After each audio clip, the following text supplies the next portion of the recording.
For 15 years, she was the most wanted criminal in Europe. Her DNA was found at 40 crime scenes in 3 countries. She had robbed, she had killed, she had murdered a police officer.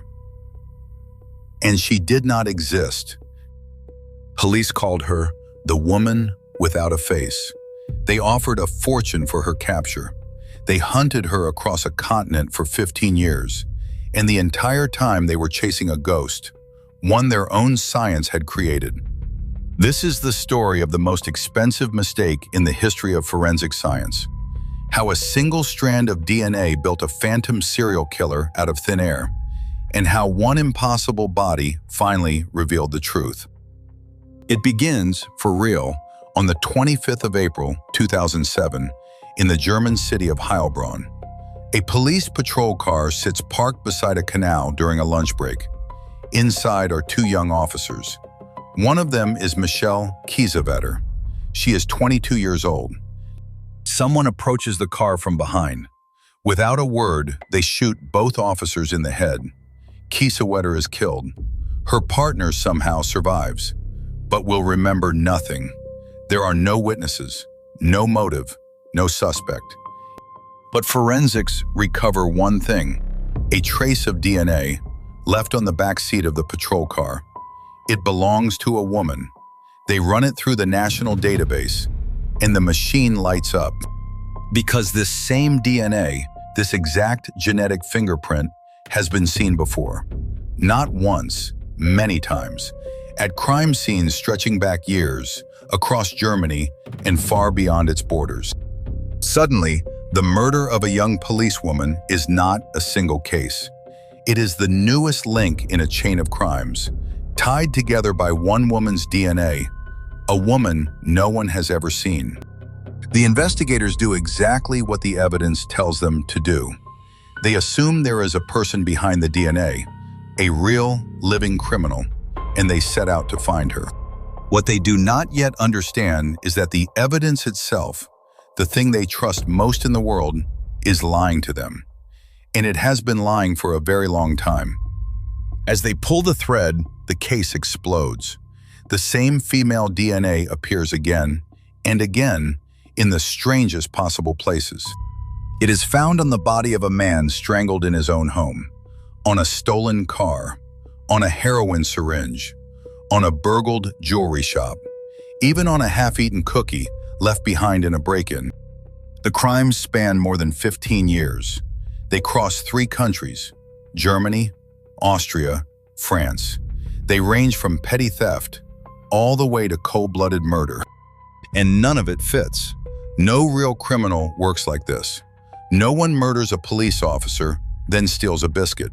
No one operates for 15 years across an entire region and is never, ever seen. But the DNA is certain. So the legend grows. The press names her the Phantom of Heilbronn, the woman without a face, the most dangerous woman in Europe. A reward is offered for her capture, 300,000 euros. Task forces are assembled. Hundreds of officers are pulled in.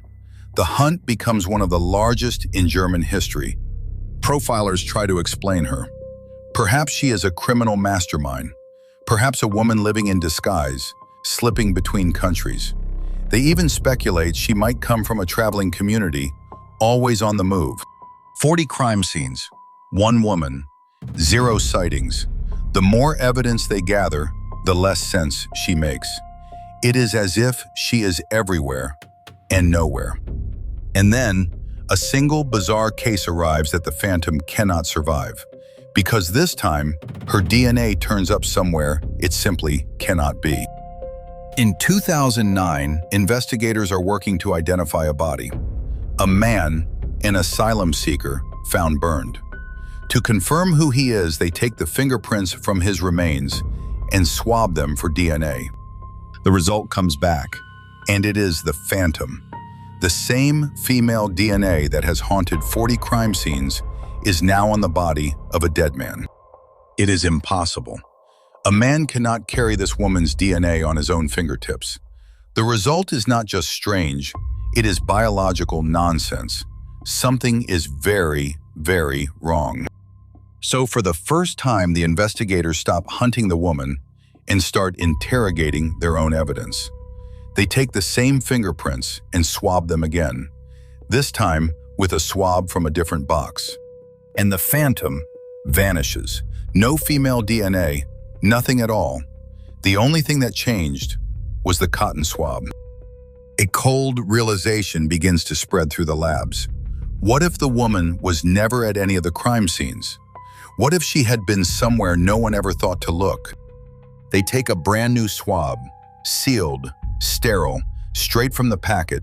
It has never touched a crime scene, never touched a victim, never touched anything at all. And they test it.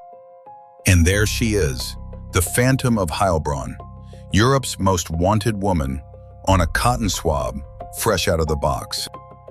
The swabs were contaminated, every one of them from the same source. The most dangerous woman in Europe had never committed a crime in her life. She had been at the scene of all of them in only one way, on the swabs the police themselves brought with them. The swabs were sterile, that part was true. They were free of bacteria, safe to use on a wound. But sterile does not mean clean of human DNA, and no one had ever thought to check.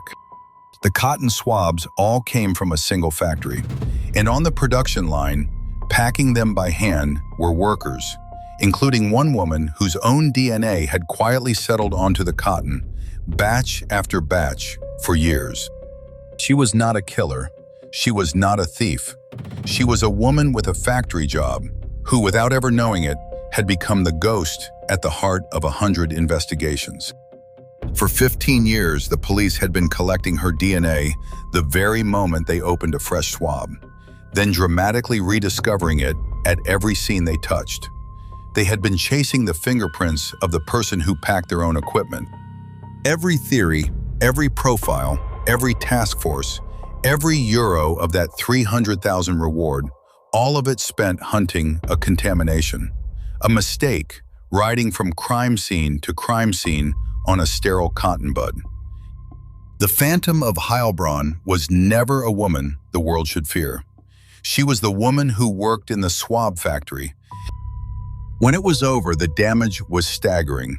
15 years, 40 cases, countless hours, and millions of euros spent chasing someone who had done nothing at all.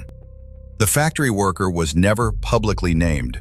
She had broken no law. And the murder that started it all, the killing of Michelle Kiesewetter, was eventually solved without the Phantom, traced to a neo-Nazi terror cell. The DNA that linked her death to 40 other crimes had linked nothing. It was noise the whole time. Today, the very swabs used to gather DNA at crime scenes must be certified free of human DNA, a worldwide standard written because of a ghost. So the next time a machine hands you a perfect, certain answer, remember the Phantom of Heilbronn. Sometimes the most convincing evidence in the room is the mistake that everyone forgot to question.